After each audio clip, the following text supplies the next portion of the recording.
Diolch yn fawr. Diolch yn y unwaith eto Dduw am gyfle arall i ddod yma ger dy fron, ac yn un cyflwyno'n hoedfa i ddofal ac yn gofyn i ti bresynoli dy hun ac i nerthu ni nawr yn ein haddoliad. Trwy rhan nawr i ni'n gofyn hyn ôl trwy enwau ceddiant yn hardwydd Iesu Grist. Amen.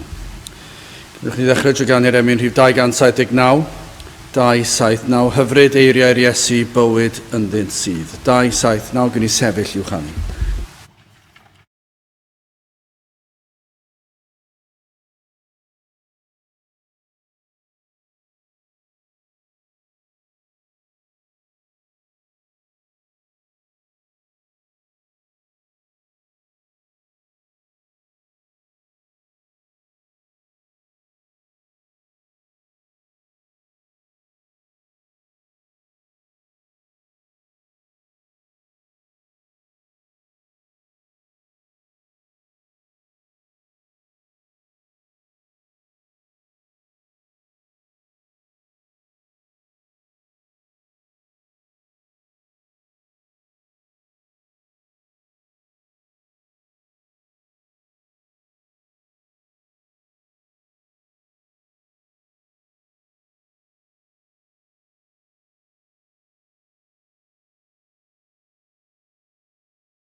Croeso i'n gwasanaeth ar ôl yr oedfa, fe fydd na luniaeth ysgafn drws nesaf fydd y neuad.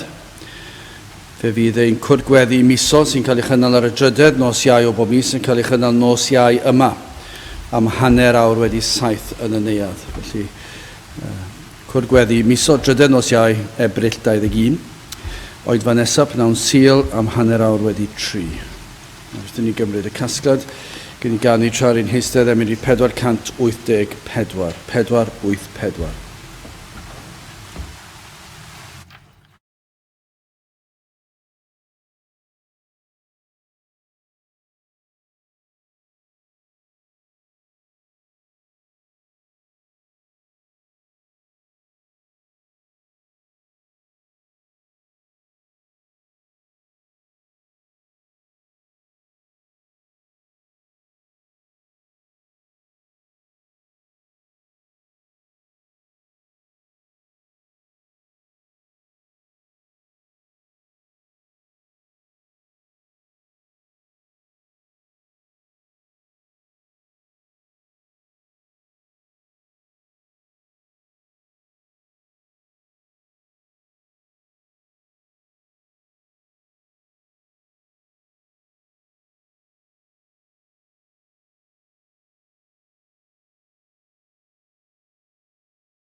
Bydd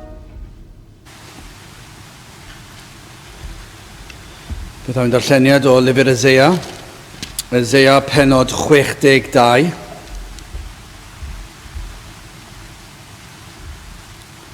Eseia 62, dechrau yn yr adnod gyntaf. Mwyn Sion ni thawaf ac mwyn Jerusalem ni ostegaf, hyd onid elo i chyfiawnder hi allan fel disgleirdeb a'i hachawdwriaeth hi fel lamp yn llosgi. A'r cenhedloedd a welant y gyfiawnder, a'r holl frenhinoedd o ogoniant, yna gelwyr arnat enw newydd, yr hwn a enwa gennau'r arglwydd. Byddi hefyd yn goron gogoniant yn llaw yr arglwydd ac yn dalaeth frenhinol yn llawd y ddiw. Ni ddywedir amdanat mwy, gwrthodedig, am dy air di hefyd ni ddywedir mwy, anghyfanedd, eithir ti a elwyr Hefsiba ath dir y beila, canis y mae'r arglwydd yn dy hoffi, ath dir a briodir. Canis fel y prioda gŵr ieuanc forwyn, y prioda dyfeibion dy di, ac a llawenydd priodfab am briodferch, y llawen ychad y ddiw oedd blegu di. Ar dyfuriau di Jerusalem y gosodais geidwaid, yr rhai ni thawant ddydd na nos yn wastad, yr rhai ydych yn cofio yr arglwydd na ddistewch. Ac na a dewch ddistawrwydd iddo, hyd oni sicrhaw, ac hyd oni osodo Jerusalem yn foliant ar y ddeiar. Tyngod yr arglwydd i'w ddeheilaw ac i'w fraich nerthol, yn ddiau ni roddaf dy yd mwyach yn ymborth i'th elynion, a meibion dieth yr nid yfant dy wyn, yr hwn y llyfuriaeth amdano. Eithir yr rhai a'i casglant a'i bwytant, ac afolianant yr arglwydd, a'r rhai a'i cynullasant a'i hyfant o fewn cynteddoedd fy sancteiddrwydd. Cyniweiriwch trwy y pyrth, paratoch ffordd y bobl, palmentwch briffordd, digaregwch i, cyfodwch faner i'r bobloedd.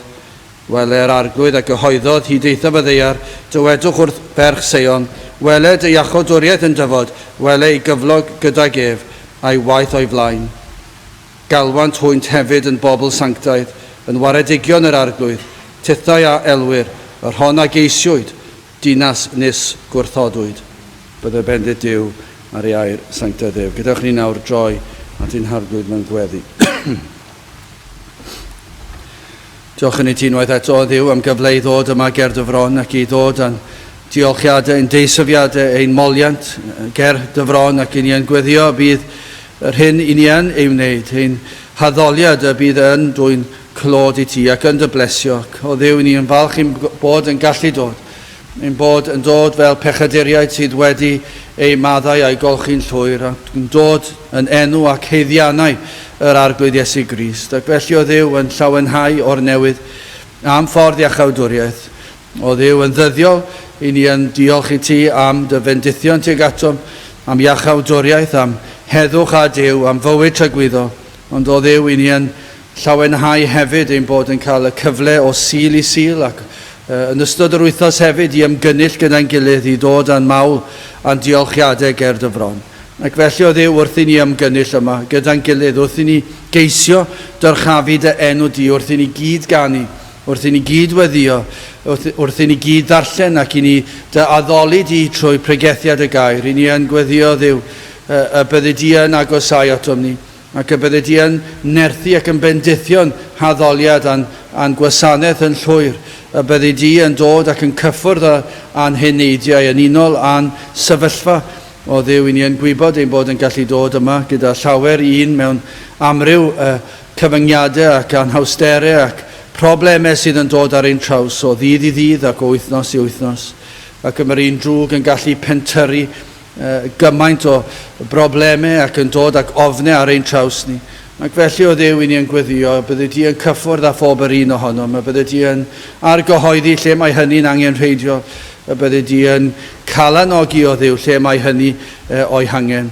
O Dduw pan mae rhai yn ei tywyllwch, yn parhau ac yn mwynhau y tywyllwch, i ni'n gweddio am y llygedyn bach o leini fydd yn dod ac yn dangos ei cyflwr, ac yna o Dduw wrth i'r goleini tywynnu ar ei heneidiau, bydde di yn dangos iddyn nhw yr arglwydd Iesu Grist ar y groes, yn marw trost yn nhw, ac y bydde di yn ei tywys nhw at droed y groes. O Dduw, yr wyt ti'n gallu gwneud hyn oll mewn un oedfa, yr wyt ti'n gallu cyffwrdd pob yr un ohonom, ym mha bynnag sefyllfa y byddwn i ynddi, Ac felly o Dduw, i ni'n gweddio byd ysbryd i ar waith yma yn ein plith ac yn ein gwlad hefyd, i ni'n cyflwyno'n gwlad i ddofal di ac yn gweddio o Dduw ar i ti i dangos trigaredd wrthym ni o'r newydd, a byddwn ni yn cael gweld y modd yr wyt ti yn dod i lawr ein plith unwaith eto. O Dduw, i ni yn gweddio ar i ti rhoi y disgwyliadau hynny yn ein cylonau, na fyddwn ni yn gwan o beithio ac yn meddwl nad oes modd i unrhyw beth ddigwydd. O Dduw, gad i ni i wybod a chredu gyda'n holl galon a'n holl nerth dy fod ti yn abal i traws newid cenedl yr wyt ti'n gallu newid cylonau. Ac felly o Dduw, i ni'n gweddio bydde di yn gwneud unwaith eto yn ein dyddiau ni ac y bydde di yn ein cynhesu ni ac yn ein gwneud ni i rodio'n agosach at dy lwybrau di. Felly o Dduw, i ni'n cyflwyno'n hoedfa ti ac bob oedfa yn ystod yr wythnos. I ni'n cyflwyno'n amser o weddi yn ystod yr wythnos ac o Dduw, i ni'n gweddio bydde di yn ymuno â ni ac yn rhoi gweddiau i dy bobl ac y byddwn ni yn cael y fraint o weld y modd yr wyt ti yn agosau ac yn ateb ein gweddiau ni. Felly o Dduw, trigarha nawr a bendithio ni a presenola dy hun yma yn ein plith. I ni'n gofyn hyn oll trwy enw ac heiddiant ein harglwydd Iesu Grist. Amen.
Diolch yn ei ganu am ein rhif 376, 376 o iachawdwriaeth gadarn, o iachawdwriaeth glir, y dyfais o'i chyfhelib erioed ar fôr na thir.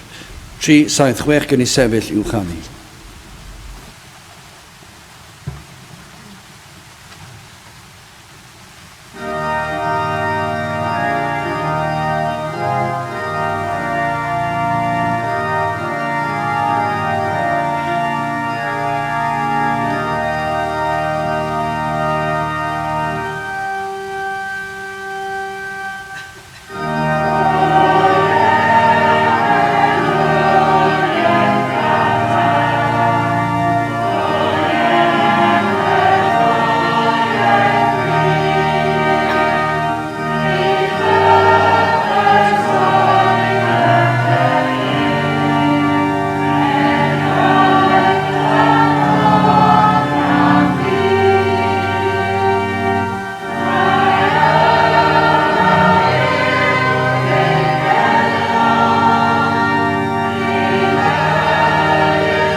Daw yn testyn o Eseia 62 ac adnod 12. Eseia 62 ar 12 adnod. Galwant hwynt hefyd yn bobl sanctaidd, yn waredigion yr arglwydd, tethau a elwyr yr hon a geisiwyd, dinas nisgwrthodwyd. Nawr, mae yna rhai yma ni'n plith wedi bod yma am flynyddoedd. Rhai yma wedi mynychu yr oedfa ac ein capel ers ei dyddiau cyntaf. Mae yna rhai yma, nad ydynt rhai oedd yma, ond nad ydynt bellach yma ac wedi troi cefn. Ond nid oes bob un o'r rheini yn wir. Siŵr o fod yn wir o bob capel ffyddlon. Ond yn yr adnodau yma, yn sicr, fe gewn ni adnodau sydd ar gyfer pob math o bobl. Pinnau mae tro cyntaf i'r oedfa, yr ail tro, y canfed tro, milfed tro, neu beth bynnag fydd hi, mae e dal yr un mor berthnasol. Yn enwedig pan ni'n darllen adnod 10, cyniweiriwch, neu ewch trwyddo, cyniweiriwch trwy y pyrth, paratowch ffordd y bobl, palmentwch briffordd, digaregwch chi, cyfodwch faner i'r bobloedd. Nawr, i ni'n gweld fyna, mae'n dweud wrthyn ni cyniweiriwch trwy y pyrth, neu ewch trwy'r clwydi y pyrth, ac yn dweud fod y clwydi yma, pyrth yma wedi ei hagor eisoes, ac efallai ar un lefel yn unig, y cyfeirir at yr Iddewon a oedd yn dychwelyd o Babylon, a fod y clwydi ar agor ar ei cyfer, ond falle bod na ddadl dros hynny, ond mae Eseia yn cyfeirio at rhywbeth llawer pwysicach na hynny. Mae e'n cyfeirio at yr Efengyl. Dywed maint ar agor, mae'r clwydi ar agor, ffordd iachawdwriaeth ar agor. Mae'n dweud, ewch trwy y pyrth, ac mae'n dweud yr ailwaith, ewch trwy y pyrth. I ni'n gweld hefyd yr ail ddweud yma, palmentwch briffordd, cyniweirwch. Yma yna rhyw fath o elfen o ddifrifoldeb yma, ac rheidrwydd arnoch chi i wrando, ac i fynychu ac i ddod trwy'r pyrth yma. Falle bod yna rai yma heddi wedi yn meddwl ei bod wedi eisoes mynd trwy'r pyrth, ond efallai nad ydynt wedi mynd trwy'r pyrth cywir. Ac felly'r cyngor yma i chi yw codwch ar eich traed a dewch. Falle bod yna rai yma sydd dal yn oedi ac yn meddwl ac yn ystyried, ond nid yw hwnna'n bosib bod yna gymaint o wahanol bobl, rhai sydd yn meddwl eu bod nhw wedi mynd trwy'r pyrth ac yn dweud bod yna rhyw broffes, ond eto gyd oes dim arwyddion amlwg yn eu bywydau eu bod nhw wedi profi gras Duw ac eu bod nhw wedi mynd trwy'r clwydi yma. Ac yna mae yna rai sydd eisiau mynd trwy'r clwydi neu'n honni bod nhw eisiau mynd trwy'r clwydi, ac eto yn ystyried y peth ac yn meddwl am peth ac yn oedi ac yn poeni. Ond y cyngor fan hyn yw dewch, ewch trwy'r clwydi, ewch trwy'r pyrth. Heddiw yw dydd iachawdwriaeth. Ceisiwch ef tra gellir ei gael ef. Galwch arno tra i fod yn agos. Dyna'r fath o'r ymdeimlad sydd yma yn yr adnod yma. Fel chi'n gweld y clwydi ar agor ac yma yna ryddid i chi ddod trwy'r clwydi. Mae'r clwydi wedi bod ar agor ers canrifoedd. Mae'r ffordd iachawdwriaeth ar agor i chi. Ac yma yna ferddiennau o bobl wedi mynd trwyddo, o mae yna lawer iawn wedi gwrthod mynd trwy. Mae yna rai sydd erioed wedi clywed am y pyrth. Erioed wedi clywed am y clwydi. Erioed wedi clywed am y ffordd iachawdwriaeth. Ond yma yna rai wedi clywed ac wedi dod at y clwydi ac wedi penderfynu yn ei doethineb a troi cefn ar y clwydi.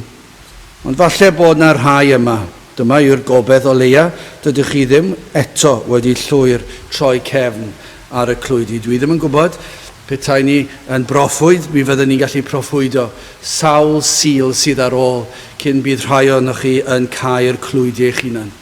Dwi ddim yn gwybod, mae'n amhosibl dweud, yr unig beth ni'n gallu dirnod yw yn ôl beth ni'n nabod o'r gair Duw, beth yw disgrifiad dyn a natur ddynol, yna i ni'n gallu rhagweld. I ni'n gallu rhagweld y bydd na rai eto hyd yn oed yn clywed syl ar ôl syl am y pyrth yma, am y clwydi sydd ar agor. Mae'n dweud o'n un yn sei, cyniweirwch trwy y pyrth, ewch trwy y pyrth, ac eto i chi wedi dod at y pyrth, ac eto falle yn penderfynu na ai ddim trwyddo. Wel, ein dymuniad yn gweddi yw y byddwch chi yn edrych ar y pyrth ac yn dod trwyddo. Hyd yn oed heddi, mae yna gylondid yn y geiriau i'r saint i ddeall yr hyn sydd yn wir ohono. Ac mae yna gylondid hefyd i'r ceisiwr i geisio. Wel, yn gyntaf, hoffwn ni edrych ar 12fed adnod yma ac edrych ar y rhan gyntaf, y rhai sanctaidd. Dyma i chi ddisgrifiad o'r Cristnogion sydd yma heddi. Mae'r geiriau yma'n ddisgrifiad o blant Duw, y rhai sydd yn honni bod nhw wedi profi mynd trwy'r pyrth, mynd trwy'r clwydi. Y rhai sanctaidd, dyma sut y disgrifi'r gair Duw chi. Yna chi'n cael eich disgrifio y rhai a waredwyd ac yn anolaf y rhai a geisiwyd. Mae'r rheina gyd yn wir ohonoch chi os ydych chi yn Gristion heddi. Os ydych chi wedi profi gras Duw, yna yr ydych chi yn un o'r rhain. Galwant hwynt hefyd yn bobl sanctaidd, yn waredigion yr arglwydd, tithau a elwyr yr hon a geisiwyd dinas nisgwrthodwyd. Felly yn gyntaf, galwant hwynt hefyd yn bobl sanctaidd. Dyna chi ddisgrifiad rhyfeddol, chi sydd yn barod wedi ymddiried, ystyriwch hyn, fe'ch gelwyr chi yn bobl sanctaidd, neu yn berson sanctaidd, neu yn unigolyn sanctaidd. Yr ydych chi yn berson sanctaidd. Yn bobl sydd wedi ei neilltuo gan Dduw ac ymwahanwyd ni i Dduw. Dyna'r ddisgrifiad o beth yw pobl sanctaidd. I chi wedi cael eich gosod ar wahân o'r neilltu. I chi'n bobl sanctaidd. Mae'r pethau yma'n rhyddyrus i'n meddyliau ni ei deall. Mae'n anodd yn diwy ymgyffred gwirioneddau mawr yma bod Duw wedi ein gosod ni ar wahân. Ac yna eraill heb ei gosod ar wahân. Mae'n rhy anodd ac mae'r meddwl ambell waith yn dadlau gyda'r peth. Ac ni yn ein doethineb yn meddwl bod hawl gyda ni i ddadlau am ni'n ar pethau hyn. Yn lle plygu glin ac addoli. Ac wrth gwrs, mae'n rhaid i'r pethau hyn fod yn wir. I ni'n gwybod fod y pethau hyn yn wir, ni allant fod unrhyw beth arall ond i Dduw ein gosod ni ar wahân. Dwi ddim yn gallu bod yn unrhyw beth arall. Petai y lan i ni, fyddwn ni ddim eisiau bod ar wahân. Mi fyddwn ni eisiau parhau yn ein pechod. Ond i feddwl i Dduw ein dewis ac ein gosod ar wahân yn bobl sanctaidd. Ond falle bod yna rhywun yn meddwl ein bod yn bobl falch iawn, llawn hunan pan yn yngan y fath eiriau. Petai ni'n mynd o gwmpas y strydoedd ac yn dweud, yr ydw i fi yn berson sanctaidd.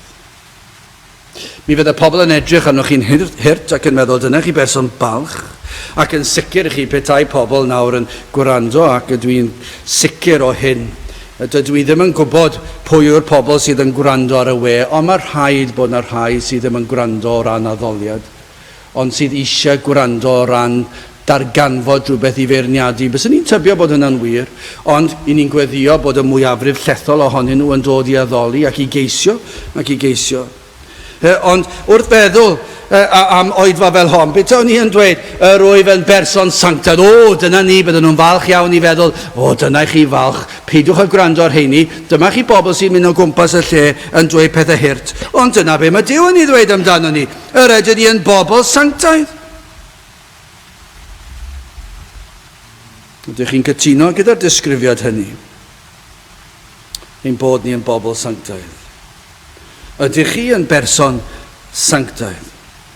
Os ydych chi, yna cofiwch hyn, mae nid ohonoch chi eich hunan yw hyn, mae o Dduw yw'r cyfan, sydd yn peri ein bod yn sanctaidd, a dyma beth sy'n rhaid i ni esbonio i bobl, yr ydym yn bobl sanctaidd, nid oherwydd unrhyw ddaioni amdano ni, ond sydd wedi yn gyntaf ein gwneud yn sanctaidd, yn gyntaf o ran yr ystyr, wedi'n gosod ar wahân i'r byd, mae wedi yn gwneud yn sanctaidd y cyfan, yn dod ohono fedrwn ni byth heiddi'r fath ddisgrifiad fel ag yr un ni, fe anwyd pob un ohono ni yn bechaduriaid. Dyna yw ein natur ni, ein gogwydd wastad tuag at bechod, at falchder, at hunan o ryw fath.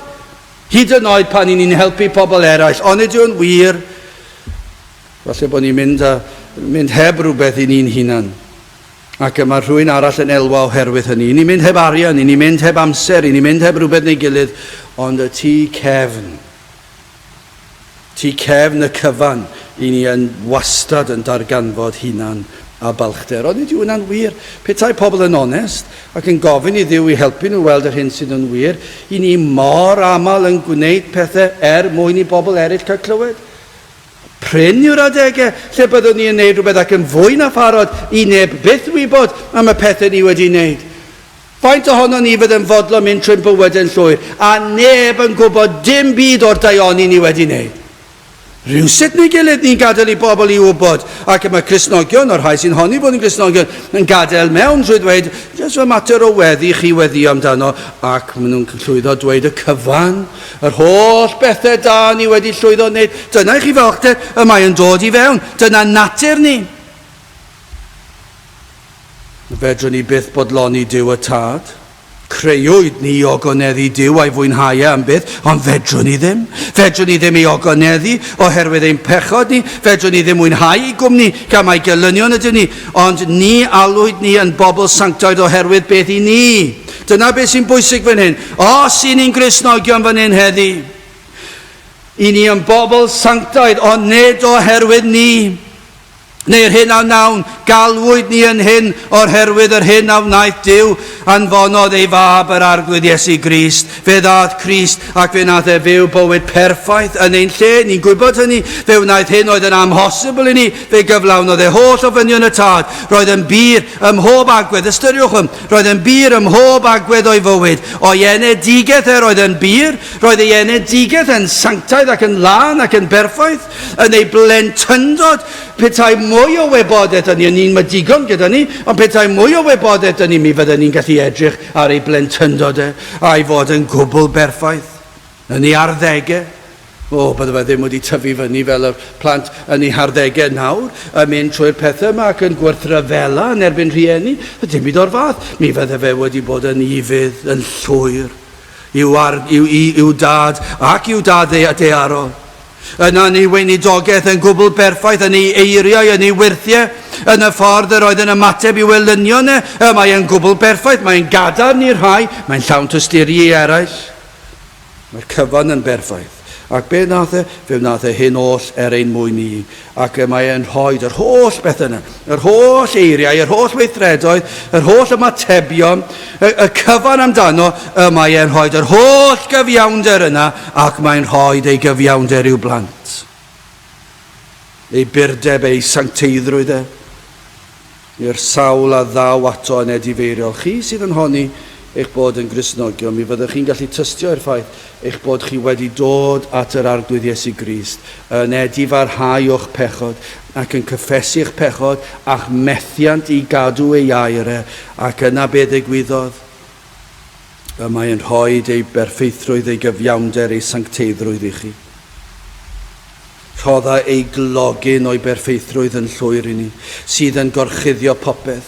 Fel, mae hyn yn unig y gwel y tad, pa mae'n edrych arnom ni. Dwi ddim yn gweld ein pechodau ni, mae'n gweld cyfiawnder yr arglwydd Iesu Grist. Ond hefyd gelwyr ni yn sanctaidd oherwydd yr ysbryd glân yn dod ac yn plannu hedyn sancteiddrwydd. Allwch chi edrych ar hynny hefyd. Mae'r hedyn yma yn cael ei blannu ynom ni. Ac sydd wedi peri ein bod yn gweld ein pechod yn y lle cyntaf. Ni fyddwn ni'n gallu gweld ein pechod, ond mae'r ysbryd glân yn peri bod na fywyd yn ein hynidiau ni. Ac felly mae'n agor ein llyged ni. Ac mae'r hedyn o sancteiddrwydd yma yno ni. Ac mae yna rhyw droi cefn ar bechod ac yr gogwydd nawr tuag at sancteiddrwydd a ffurdeb. Sydd yn peri ein bod ni'n ceisio cyfiawnder Crist, sydd yn well na'n cyfiawnder ni. Felly, rydym yn bobl sanctaidd oherwydd, nid unrhyw beth oherwydd ni, ohonom ni, ond y cyfan o Dduw, rydym yn bobl sanctaidd. Y cyfan o'r tad, y mab a'r ysbryd glân. Mae'r drindod wrthi, yn ein sancteiddrwydd ni, mae'r drindod wrthi. I ni'n sanctaidd yng Nghrist oherwydd yr hedyn yma, oherwydd gwaith yr arglwydd Iesu Grist. Nawr, dyma ein dyhead heddi. Yw tuag at sancteiddrwydd. Os ydych chi'n Gristion, fe fydd y gogwydd yma at gyfiawnder at sancteiddrwydd. Dyma chi ddisgrifiad o Gristion. Nid rhyw fath o siarad gwag yw hwn, nid rhyw fath o siarad ffals, nid siarad gwirion yw e. Pan mae'r ysgrythyr yn dweud, yr ydych chi yn bobl sanctaidd, y mae Duw wedi'n gosod o'r neilltu, i ni'n sanctaidd hefyd yn bir, i ni wedi cael y purdeb yma o'r arglwydd Iesu Grist, y mae'r cyfan ohono fe, ond hefyd oherwydd y wyrth sydd wedi digwydd, y mae yna rhywbeth yno ni sydd yn peri ein bod yn dyheu am sancteiddrwydd hefyd. Felly fe ddylir gweld hyn yn ein bywydau ni. Fe ddylir gweld sancteiddrwydd ym mhob agwedd o'r Cristion, yn ei fywyd, yn ei ddewisiadau, yn ei eiriau, popeth amdano. Fe fydd na sancteiddrwydd. Pam y mae e yng Nghrist? Felly, os ydych chi'n Gristion yma heddi, yr ydych chi yn sanctaidd. Yn yn ail, yr rhai awaredwyd, galwan twynt hefyd yn bobl sanctaidd, yn waredigion yr arglwydd, tithau a elwyr yr hon a geisiwyd, dinas nisgwrthodwyd, yn waredigion yr arglwydd. Nawr, mae'r ysgrythyr yn rhyfeddol ond yw o feddwl yr holl, i chi roed i'r ystyried am y Beibl, am air Duw, am yr holl awduron dynol a ddefnyddir dros gymaint o ganrifoedd, pan ni'n meddwl am yr holl flynyddoedd ers y gair cyntaf a gafodd ei recordio, hyd at y gair olaf a gafodd ei recordio, o Genesis hyd i ddatguddiad, pan ni'n meddwl am yr holl awduron a'r gwledydd, y cefndiroedd yr awduron, a'r personoliaethau gwahanol o dan amgylchiadau gwleidyddiol amrywiol, ac eto yr un yw y neges. Does dim gwrth ddweud yng ngair Duw. Croesir, fel mae'r Sais yn ei ddweud, croesir bob llythyren ty, ac rhoddir dot ar bob i dot. Dyna beth sydd yn y Beibl. Mae'r efengyl yn gyflawn, a ni'n ei weld. Dyna sialens, petai na gyfreithwyr, ta'n siŵr os oes na unrhyw gyfreithwyr yma heddi. Dyna chi sialens i gyfreithiwr. Ewch ati i weld a oes yna fwlch yn y gyfraith. Mae yna bobl sydd yn arbenigwyr ond nhw ar ddarganfod bylchau yn yr gyfraith mwyn gallu rhyddhau yr eog.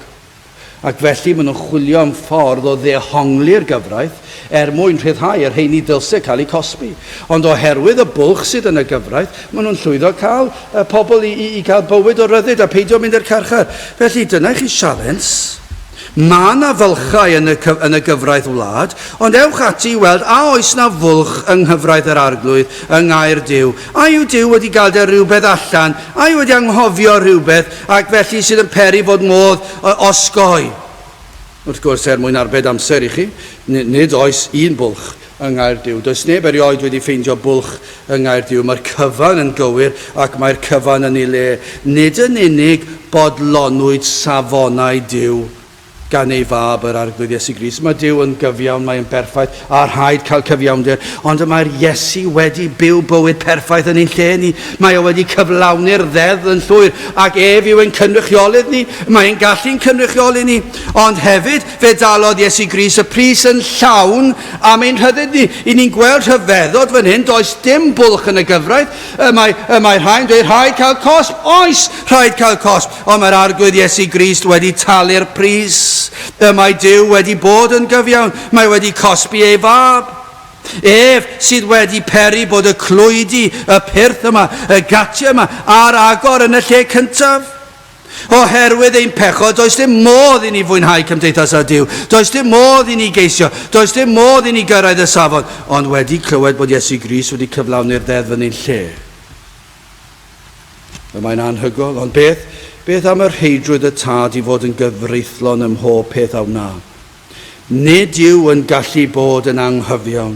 Nid yw yn gallu troi cefn ar pechod. Nid yw fel y creawdwr yn gallu dweud, gan mae sydd wedi creu felly gwna'r rheolau fyny yn ôl y galw, ac wneud y troi cefn ar ryw ddrygioni fan hyn a fan draw, ac gan ei fod yn ddiw cariad, fe wneud y adael pawb mewn. Dwi ddim yn gallu gwneud hynny. Ond efallai rhai'n gofyn, pam na all wneud hynny? Pam na all anwybyddu pechod a gadael pawb mewn i'r nefoedd? Pam na all Duw caniatáu pob un mewn a dangos ei gariad a maddau pawb a golchi pawb? Pam na all anwybyddu'r holl ddrygioni yma? Wel, mae ei gymeriad yn rhwystro hyn yn gyntaf. Mae Duw yn berffaith. Felly mae yn berffaith yn ei gyfiawnder. Rhaid iddo fod yn gyfiawn. Felly rhaid cosbi tor cyfraith. Ydych chi yn gwybod beth yw'r gosb? am dor cyfraith o gyfraith Duw? Chymod yn aml, chi roed i clywed am gosbau dynol ar y ddeiar yma. Os ych chi'n torri mewn i dŷ rwy'n, falle gewch chi hyn a hyn o flynyddoedd am ladrad, os ydyn nhw yn trafferthu i fynd i chwilio am y lladron. Os ydych chi wedi lladd rhywun am lofruddiaeth, falle fe gewch chi chydig bach mwy o flynyddoedd ac yn rhyfedd iawn mae oes yn dim ond parau. Rhywbeth fel 15 mlynedd neu beth bynnag, o'n i wastad fel plentyn yn meddwl bod lladd rhywun, bod chi'n cael oes yn y carchar a fyddwch chi beth yn dod mas. Ond chi'n dod mas ar ôl 15, as ych chi wedi bihafio'n dda, falle dod chi mas ar ôl 7 neu 8 mlynedd, mae'n anhygoel. Dyna sut mae cyfraith gwlad yn gweithio. Falle mae rhai talu rhyw ddirwy am yrru yn rhy gyflym. A mae rhai yn dadle ar ddedfryd ac yn teimlo dylid Cosby yn llymach rhai llai. Ond yr ydych chi yn euog o fywyd o dor cyfraith. Nid un gweithred o ddrygioni, ond bywyd cyfan o dor cyfraith. Bywyd o wrtho Duw eich creawdwr ers yn blentyn, ac mae'r tor cyfraith rhai ohonoch chi sydd wedi cael eich magu ar aelwyd Gristnogol ac wedi clywed am y clwydi yma, wedi clywed am ffordd iachawdwriaeth, yr ydych chi wedi gwrthod mynd trwy'r clwydi dro o tro, ac felly yma eich tor cyfraith chi yn fwy dwys, yn fwy difrifol na'r rheini sydd erioed wedi clywed, sy'n pwyntio bus od yr rheini draw fyna sydd erioed wedi clywed am ffordd iachawdwriaeth, ac maen nhw'n gwneud pethau ofnadw, ac chi'n dadle, dwi wedi byw yn reit dda, ond i chi wedi gwrthod yr Efengil. Bywyd o wrthod yr Efengil. Bywyd o droi cefn ar ei air.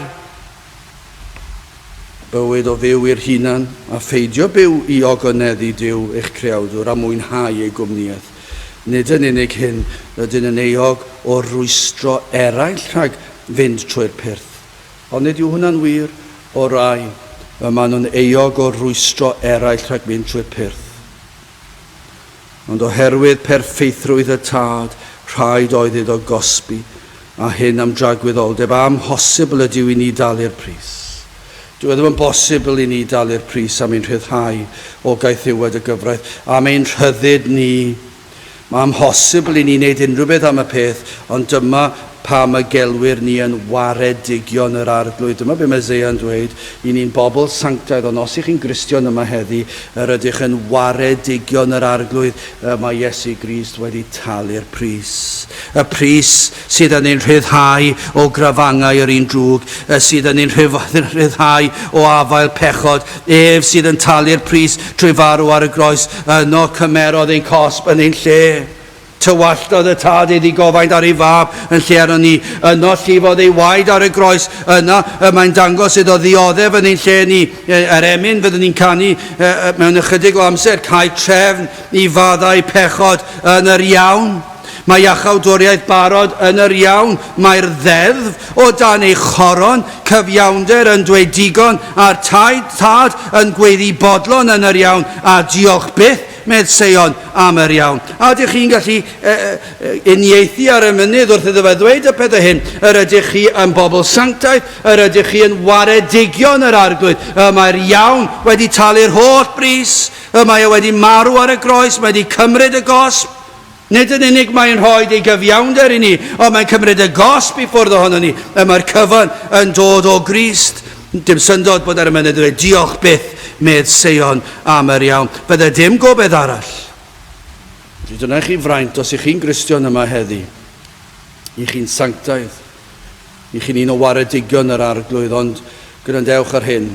Mae hwn yn ryfeddod yn ei hun, y rhai a geisiwyd. Adnod 12. Galwant hwynt hefyd yn bobl sanctaidd, yn waredigion yr arglwydd, tithau a elwyr yr hon a geisiwyd. Dinas nis gwrthodwyd. Wel, mae'r adnod hon i bawb. Y rhai, efallai sydd ddim yma heddi. Y rhai sydd wedi troi cefn, a efallai erbyn hyn ers blynyddoedd. Dyma chi adnod i'r rheini. Ond dyn nhw ddim yma i glywed e. Felly mae hwnna'n broblem yn diwedd. Falle bod nhw'n gwrando ar y we, ond ydy hwnna? Wel, falle mae'n bosib yn diwedd. Ond yn drist iawn, y dystiolaeth ni wedi gweld hyd yn hyn yw nad oes na rhai wedi bod yn ymuno ar y we, heb ddweud wrthyn ni ta beth.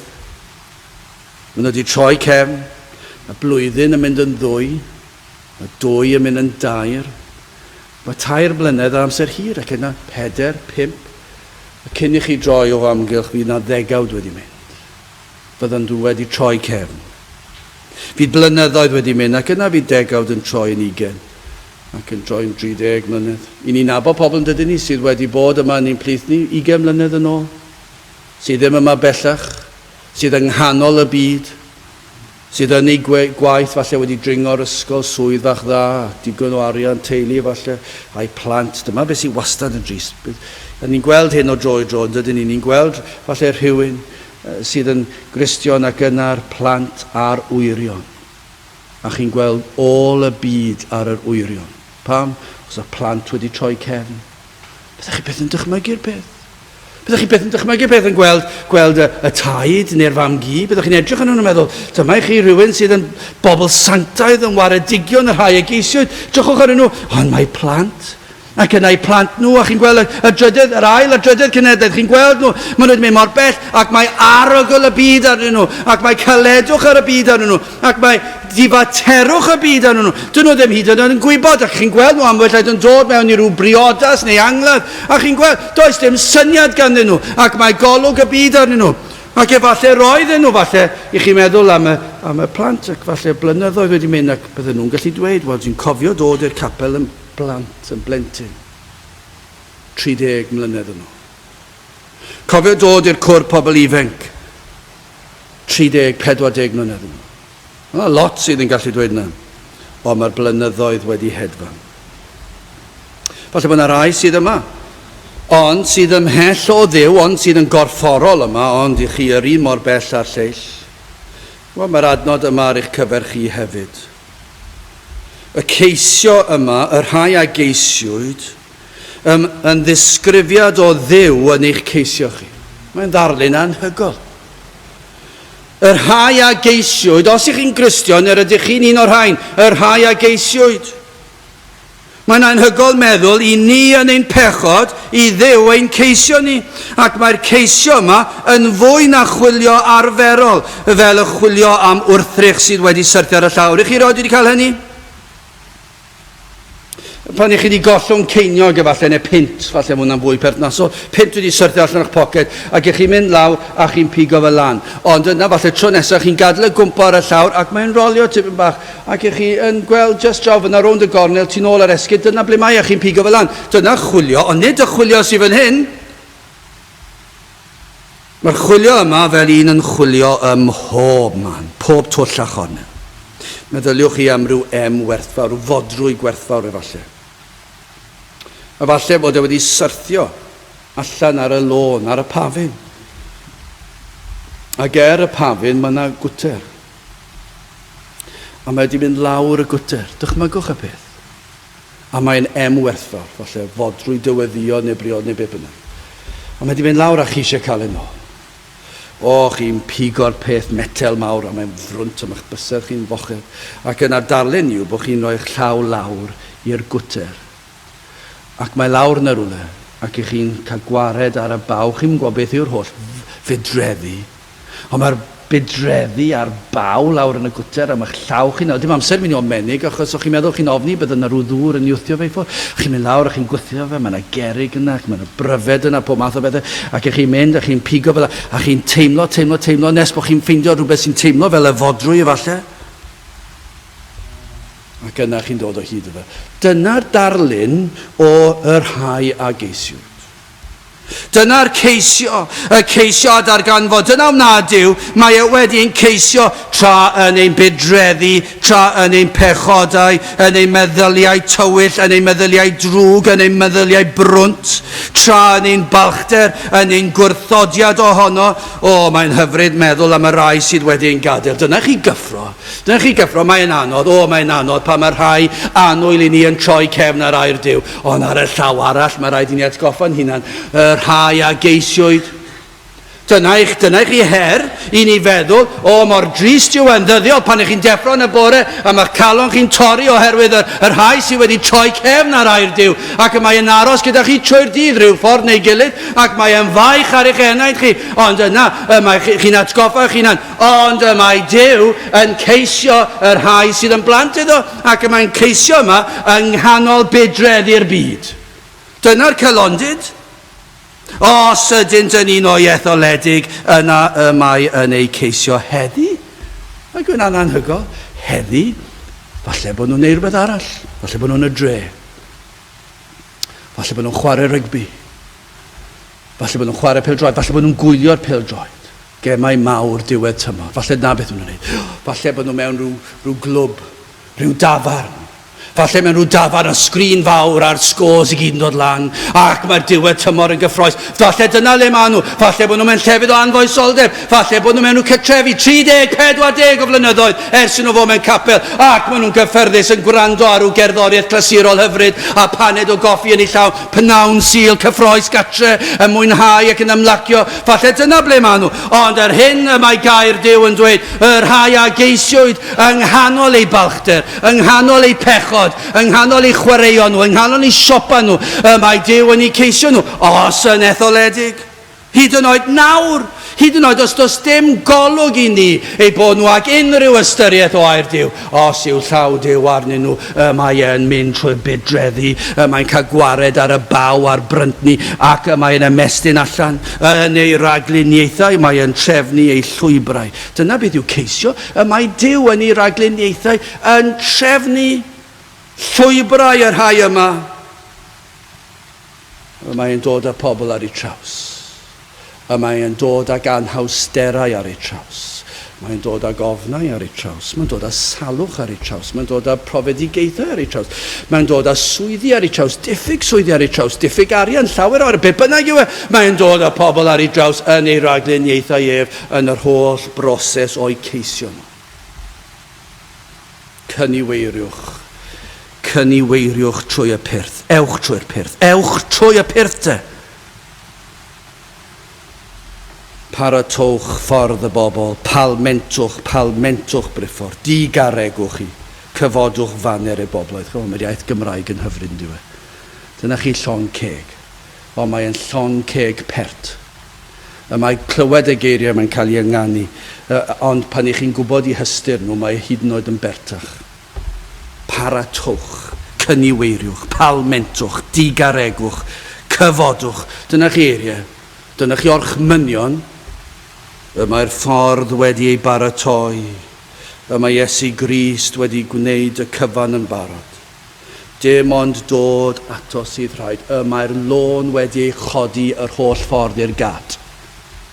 Dim ond cerdded ar hyd sydd rhaid I chi. Mae Crist wedi paratoi'r ffordd. Dim ond edifarhau a chredu sydd rhaid. Dim ond dod yn waglaw sydd yn rhaid. Palmentwch, mae'r ffordd wedi ei godi, mae'r llwybr at y groes yno'n barod. Digaregwch. Beth mae hwnna'n ei olygu? Tynnwch y cerrig I ffwrdd o'r llwybr. Mae'r llwybr yn llyfn. Mae'r llwybr wedi cael ei wneud, ond mae'n dweud wrthych chi digaregwch, tynnu'r rhwystrau I ffwrdd. Cymaint o rhwystrau, I chi yn codi eich hun, eich amheuon, eich dyheuadau, ond hefyd fe roddir rhwystrau gan yr un drwg. Rhwystroch chi rhag clywed, rhag gwrando, fe ddaw a themptasiynau ar eich traws. O fe fydd na rwystrau. Os ych chi am ddod I gredu, os ych chi'n agosau at y gat, at y clwydi, at y pyrth, at ffordd a chwdwriaeth, chi'n gwybod beth fydd yn digwydd, fe ddaw fwy o rwystrau. Dim syndod bod e'n dweud digaregwch, cafwch wared ar y rhwystrau yma. Deliwch ag efe fydd yr un drwg yn dod, chi'n gwybod gall cyfeillion fod yn rwystrau. Gall eich ffrindiau gorau chi fod yn rwystrau gan amla ma nhw. O, ar chweched, dyna chi rwystyr. Chweched dosbarth yn yr ysgol. Sawl un sydd wedi mynd ar gyfeilion oherwydd y chweched dosbarth yn yr ysgol. Prifysgol, dyna chi rwystyr anferth arall. Swyddi, dyna rwystr. Pwysigrwydd cael swydd dda, cael yr cymwysterau gorau mwyn cael dringo'r ysgol, dyna chi rwystyr. Teulu, fe all teulu fod yn rwystyr. Eich rhwystro rhag gwrando ar ffordd iachawdwriaeth. Mae'n dweud yn yr adnod yma, cyfodwch faner. Ond nid dyna i ni'n gwneud heddiw, codi'r faner, dyrchafu Crist, dangos y ffordd, dweud ble mae dweud beth yw ffordd iachawdwriaeth, dyrchafu ffordd iachawdwriaeth, cod yn faner yn cyhoeddi, dyma yw'r ffordd at y pyrth. Ni'n dweud hyn wrthych chi bob wythnos, dyma'r ffordd i gredu. Dyma'r ffordd at fywyd tregwyddol at heddwch a Duw. Falle nawr, tra'n gwrando, y bydd na rhywun yn teimlo'r arglwydd yn agosau. Gefalle yn eich cyffwrdd. Dyna yw dod i gredu yn diwedd. Chi'n clywed y ffordd yn cael ei gyhoeddi'n gyffredinol ac yna mae'r ysbryd yn dod a mae fel petai yn eich cyffwrdd ar eich ysgwydd chi. Falle bod yna rhyw gyffyrddiad ar eich ysgwydd chi ac yn dweud, a thi dwi'n siarad. Mae'n eich cyffwrdd ac yn dweud, dyma fi, dwi wedi dy gael, dwi wedi bod yn dy geisio di, dwi wedi bod yn chaso ar dy ôl di, dwi wedi bod yn dod ar rhwystrau i fynd i'r byd, dwi wedi bod yn dod â pethau eraill ar dy draws di, dwi wedi bod yn dod â ffrindiau ar draws sydd yn mynd i fod yn help dim fel mae'r un drwg yn dod â ffrindiau eraill, mae Duw wedi bod yn ei ragluniaethau yn dod â phobl ar eich traws, ac o'r diwedd mae'n dweud, dwi wedi dy gael. Dywed wrthych i ddod ato. Dyna beth mae'n dweud, i ddod trwy'r pyrth ac i bwyso ac ymddiried ynddo. Mae'n efallai nawr mewn rhyw gornel bach tywyll mae'n ceisio rhywun. Dyna'n gobeith ni. Ei fod yn ceisio rhai sydd ymhell. Falle bod nhw'n dod o dan argyhoeddiad o bechod ac wrth iddynt wneud rhywbeth yn gwybod sydd yn anghywir ac yn frwnt ac yn torri ei gyfraith ef. Ac yna falle hyd yn oed yn y llefydd mwyaf brwnt allwch chi ddychmygu. Mae fel petai'r ysbryd glân yn sibrwd i'w clustiau dwi'n dy geisio. Hyd yn oed mae'n gallu digwydd yma yn yr oedfa, ond mae hefyd yn gallu digwydd cannoedd o filltiroedd i ffwrdd. Neu falle ddim yn gorfforol ac yn ddaearyddol, ond hyd yn oed yn ysbrydol y pellter yna, ac yna mae yn dod, ac dyna lle mae nhw yn ei balchder ac yn sŵn a muri'r byd, fe bod yn dod ac yn tapio'i hysgwydd, ac yn dweud, dwi yn dy geisio di, dyw hwn ddim yn iawn. Paid mewn ffordd hyn. Teir dat y clwydi. Nid yw Duw yn peidio a ceisio tan ei fod yn darganfod. Mae Duw yn dyfal barhau yn ei geisio. Ymatebwch iddo, gwrandewch ar eiriau, cynniweiriwch trwy y pyrth. Dewch trwy'r pyrth! Paratoch ffordd y bobl, palmentwch briffordd, digaredwch i, cyfodwch faner i'r bobl oedd wele.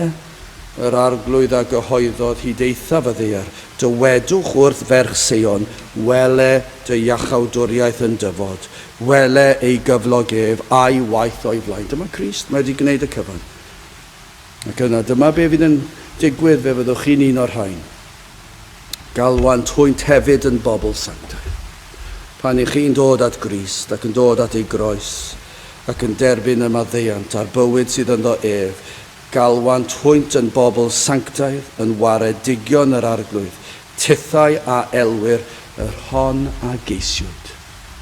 Dinas nis gwrthodwyd. Dyna chi ryfeddol. Dyna hyfryd fydd. Falle mewn chydig o fisoedd neu flynyddoedd, gyda i obeithio mewn chydig o ddyddiau neu wythnosau, neu pa bynnag hyd fydd fydd yna rhai yn dod yn ôl i'n plith ac yn dweud fy nhystiolaeth yw yr wyf yn un o'r rhai a geisiwyd gan yr arglwydd. Fe nath fy ngheisio fi, ac fe nath fy nilyn ni, ac fy hynny ato ef ei hun. Ac fe ddes yn un o'i bobl sanctaidd yn waredigion yr arglwydd. Gadewch i ni weddio. Ni'n diolch i ti o Dduw am dy ras ac am yr efengil sanctaidd. Ni'n diolch i ti dy fod yn ein gwneud yn un o'r bobl sanctaidd yn waredigion yr arglwydd, ond o Dduw i ni'n ddiolchgar hefyd dy fod yn ein ceisio ni.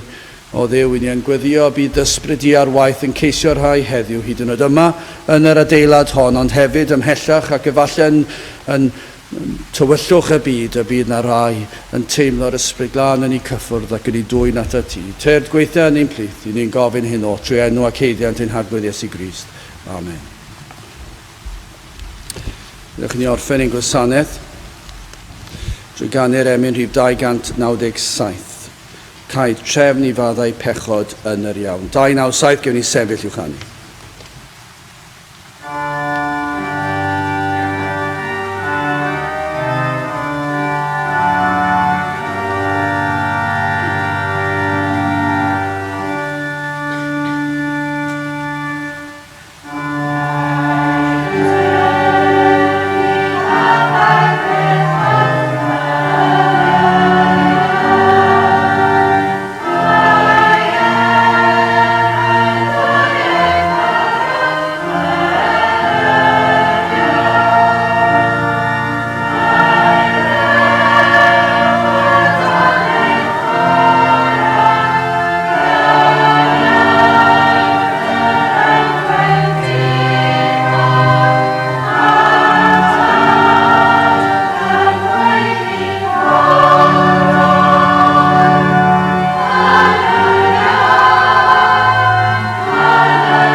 Nawr byddai ras ein harglwydd Iesu Grist a chariad Duw a chymdeithas yr Ysbryd Glân fod gyda chwi oll hyd byth.